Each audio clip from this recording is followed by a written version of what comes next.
In the remote Andes Mountains of South America, a story of survival, courage, and the indomitable human spirit unfolded in the winter of 1972.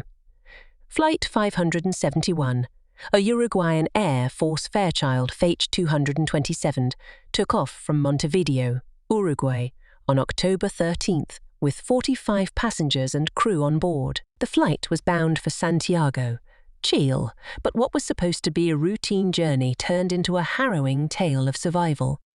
The flight encountered bad weather, and the inexperienced co-pilot's navigational error led the plane off course. Low on fuel, the plane descended in a narrow mountain valley.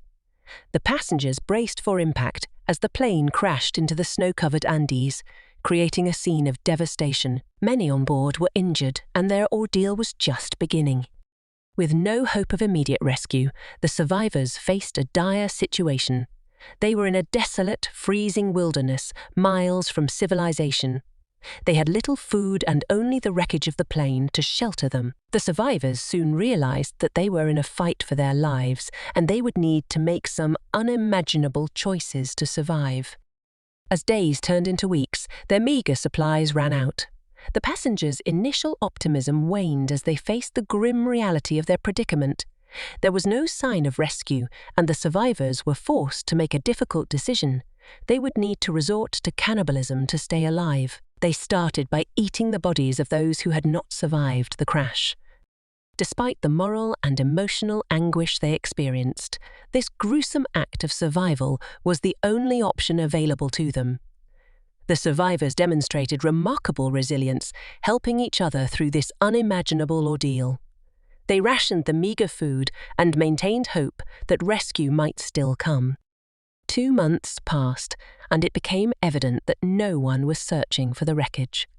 The survivors knew they needed to make a desperate attempt at rescue themselves. They decided to send a group to find help. This courageous team faced the treacherous mountains and uncertain conditions, hoping to reach civilization and return with assistance. The journey was incredibly challenging. They had to navigate steep, snow-covered slopes and endure extreme cold and hunger. Through sheer determination and teamwork, they reached a remote Chilean shepherd's hut, where they finally made contact with the outside world. The news of the crash and the survivors' ordeal shocked the world. A massive rescue operation was launched, and after more than 2 months in the wilderness, the survivors were finally brought to safety. The story of their survival was nothing short of miraculous. It was a tale of human resilience, resourcefulness, and the lengths people will go to in the face of dire circumstances. The survivors' ordeal, including their unimaginable choice to resort to cannibalism, raised profound moral and ethical questions that continue to be debated to this day. The Andes plane crash of Flight 571 remains one of the most remarkable stories of survival in aviation history. It serves as a testament to the strength of the human spirit when faced with insurmountable odds. The survivors' determination, solidarity, and unwavering will to live are a reminder that even in the darkest of moments, the human capacity for hope and endurance can shine through.